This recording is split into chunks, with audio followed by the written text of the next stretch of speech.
E aí, moçadinha, tudo bem com vocês? Espero que essas videoaulas estejam ajudando você que está em casa nesse momento, porque o conhecimento não pode parar, né? Então, você que é nosso aluno, você que tem o nosso material, você vai conseguir acompanhar pelo nosso material, você vai ver que eu vou utilizar exercícios aí do nosso material didático. Mas se você não é nosso aluno, mas também está acompanhando as nossas videoaulas, você também pode acompanhar tranquilamente, porque eu coloco todos os exercícios aqui na tela para vocês. Legal? Bora lá então falar um pouquinho sobre o que é biologia, né? Você então que está aí no 9º ano, uma aula de resolução de exercício, mas ao mesmo tempo a gente acaba revisando aí conceitos bem importantes, conceitos teóricos. Então vem comigo, zerou lá a conversa, zerou a vida aí, pau na máquina aqui, o que é biologia. E uma das primeiras aulas de biologia é importante a gente discutir o que é o método científico. Porque para você fazer experimentação, agora a gente está vendo falar muito sobre a questão de desenvolver uma vacina, né, para o vírus aí, o vírus lá da doença, né, Covid-19. Importante dizer para vocês, tá, gente? Covid-19 é o nome da doença, o nome do vírus é o SARS-CoV-2, certo? Então a gente está vendo muito falar sobre isso, desenvolver uma vacina, mas não é assim tão rápido. Por quê? Porque existem etapas a serem cumpridas. A ciência não é feita no achismo, a ciência ela é feita baseada em sequências. Então eu observo uma situação, qual é a situação? Cara, temos uma pandemia mundial, certo? E aí temos então um problema. Então nós observamos um problema. Qual é o problema? Temos uma pandemia mundial. E aí, precisamos de uma vacina urgente, mas vacina não desenvolve assim da noite para o dia, demora anos, certo? Então pode demorar, sei lá, 5, 10 anos. Até hoje a gente não tem uma vacina aí, por exemplo, para o vírus HIV. Então veja como é difícil. A gente passa aqui pela observação, observamos que temos um problema de epidemia, de pandemia, e aí a gente vai, né, criar hipóteses, como a gente pode desenvolver isso, como que a gente pode criar uma vacina eficaz, né? Então tem hipótese, mas aí vem a fase de experiência. Eu vou ter que fazer experimentos. Então nesse momento o mundo todo está fazendo experimento, uma corrida aí, né, contra o relógio para tentar desenvolver uma vacina para Covid-19, né, para o vírus SARS-CoV-2, lá o coronavírus. Então o mundo todo nesse momento, gente, está numa corrida fazendo experimentos aí nas universidades para tentar desenvolver uma vacina, certo? E aí, vamos fazer análise dos resultados, né? Você conclui, essa hipótese deu certa? Show de bola, temos uma vacina eficaz. Então a gente divulga, e isso ainda tem um prazo meio longo, né? Porque não é só testou e já tem vacina, não, tem que colocar para produção em massa, certo? Ali algum laboratório que vai pegar essa receita, esse experimento, e agora vai transformar isso numa vacina, num fármaco que vai ter ali uma ação, né, de profilaxia, de prevenção de uma doença, por exemplo, certo? Aí imagine que a gente tem aqui a análise de resultados e concluímos que essa hipótese não foi verdadeira, que essa hipótese foi uma hipótese falsa. O que eu preciso fazer, gente? Eu preciso fazer uma nova formulação. Então você volta para cá, né? Faz uma nova formulação e eu posso ficar anos, às vezes, ficando, né, nesse ciclo aqui, sem ter uma hipótese realmente que vai dar certo. Legal? É o que acontece com a vacina, né, do HIV, que até hoje nós não temos uma vacina. Então está o mundo todo também tentando buscar uma vacina para o HIV, mas eles ficam, né, nova formulação, essa não deu certo, então teste de novo. Então isso é método científico, é assim que você faz ciência. Legal? Então, método científico, a gente consegue resolver esse exercício. Esse exercício, ele não está, né, numa visibilidade 100%, então peço que você que tem nosso material acompanhe lá, né, o exercício 4 na página 92. Se você não tem o material, eu pelo menos coloquei ele aqui, espero que você consiga ler, né, com tranquilidade aí.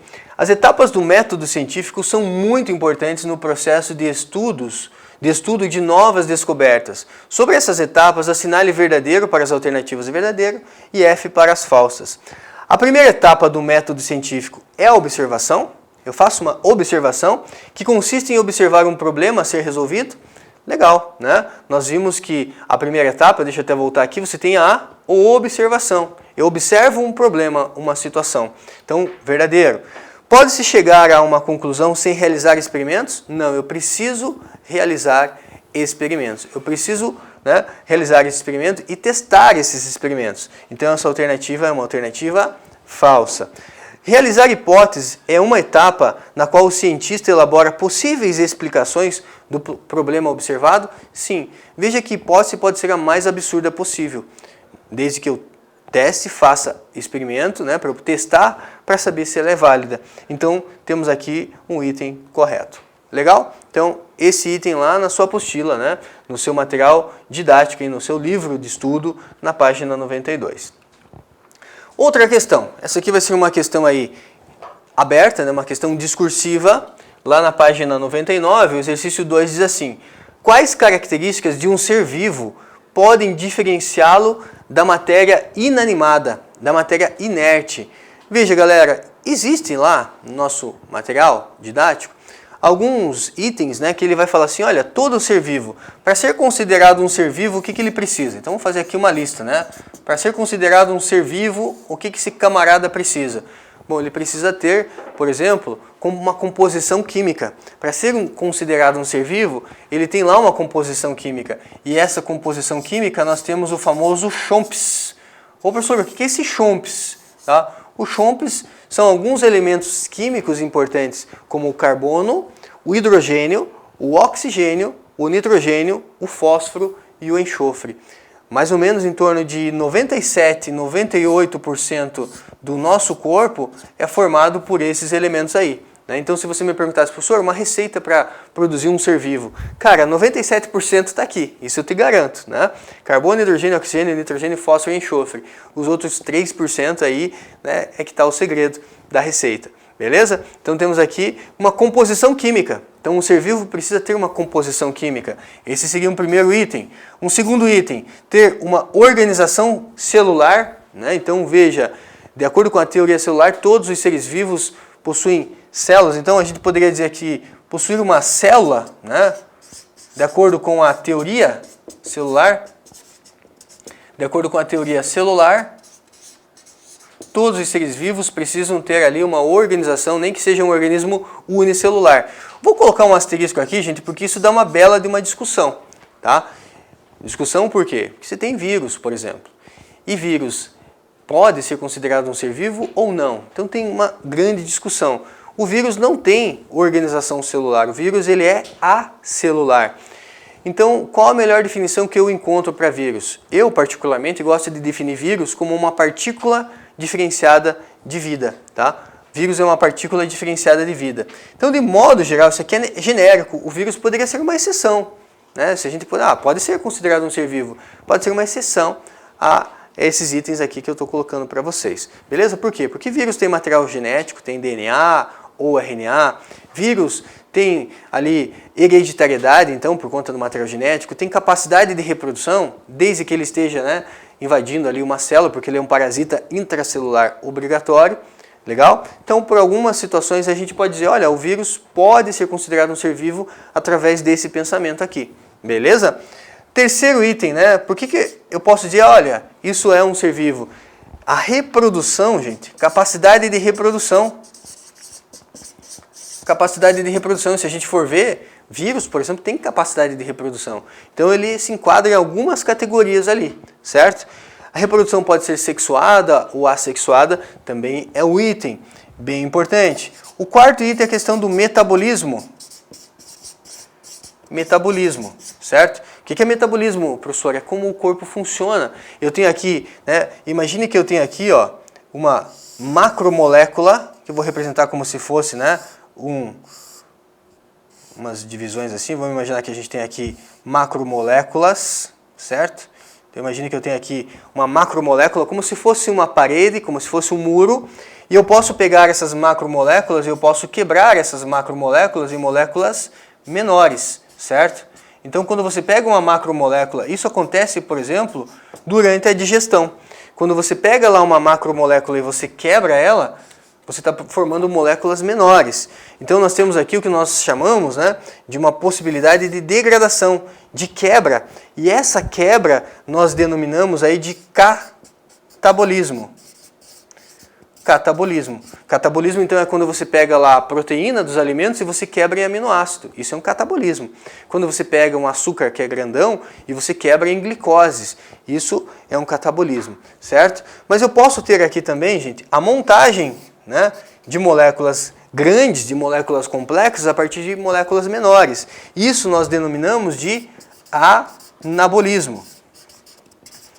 Anabolismo. Então, quando a gente fala de metabolismo, é como o corpo funciona, né? Eu tenho a possibilidade de quebrar moléculas e ter moléculas menores, né? Então, quando você se alimenta, por exemplo, de carne, né? Temos lá uma carne, um bife, é rico em proteína. O que a gente faz com essa proteína que é uma macromolécula?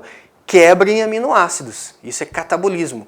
Então, durante a digestão, vamos quebrar em aminoácidos. Mas o que o teu corpo faz com aminoácido? Cara, o teu corpo ele pega esse aminoácido e ele produz as proteínas que ele precisa.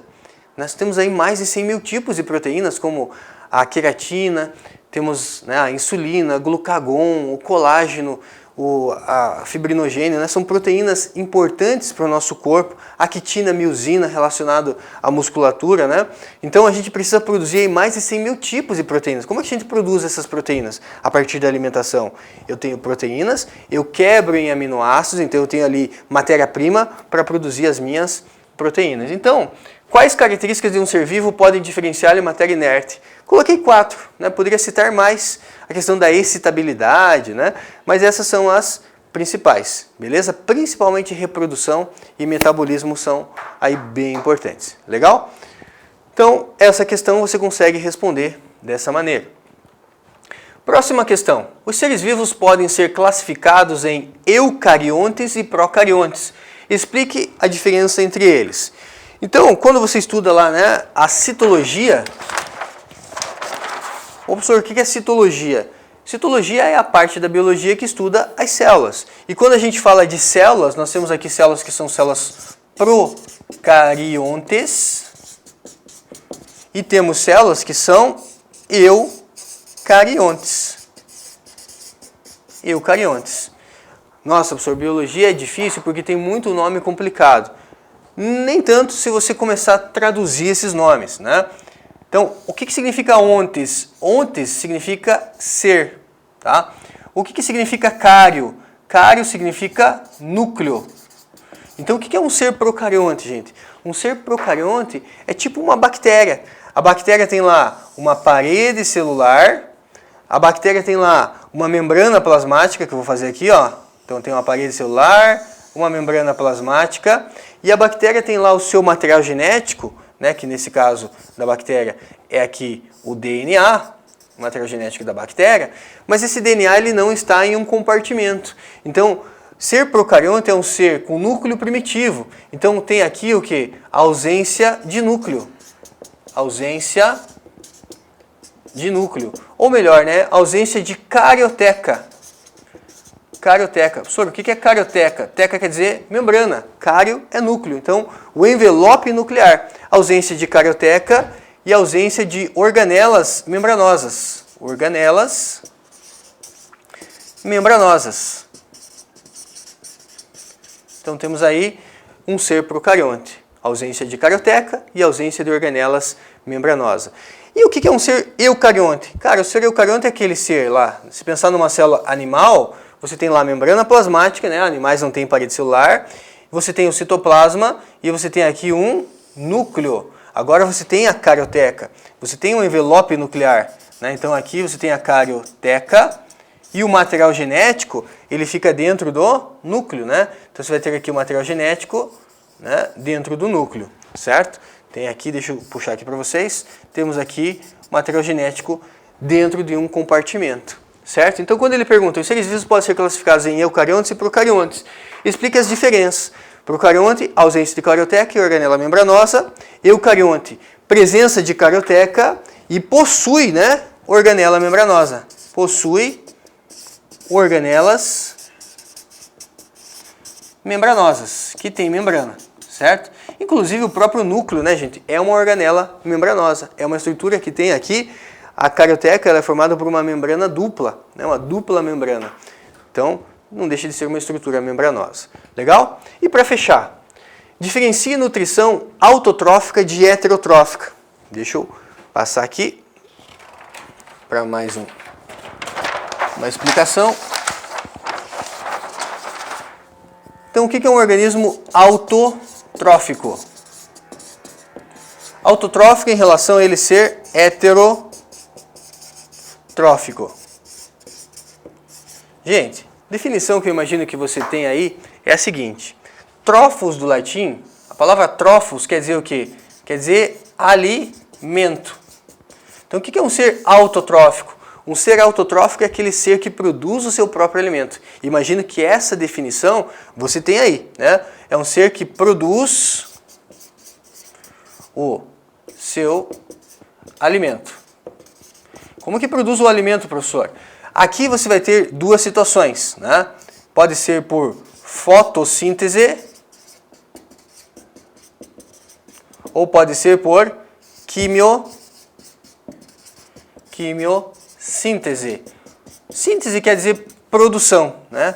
Produção do quê? Produção de matéria orgânica. Então, você tem a definição, um organismo autotrófico é aquele que produz o seu próprio alimento. Legal, mas a gente pode deixar isso mais elaborado, melhor elaborado. Um ser autotrófico é aquele que pega substâncias inorgânicas do ambiente e transforma em matéria orgânica, converte em matéria orgânica. Isso pode acontecer na presença de luz, né? Essa conversão de substância inorgânica em matéria orgânica pode acontecer na presença de luz, ou pode acontecer a partir de reações químicas. Então a gente pode chamar de fotossíntese ou quimiossíntese. Legal? E o que é um ser heterotrófico, né? Um ser heterotrófico é um ser que não produz o seu alimento. É um ser que já consome uma matéria orgânica pronta, né? Então, consome a matéria orgânica pronta, né? Pronta.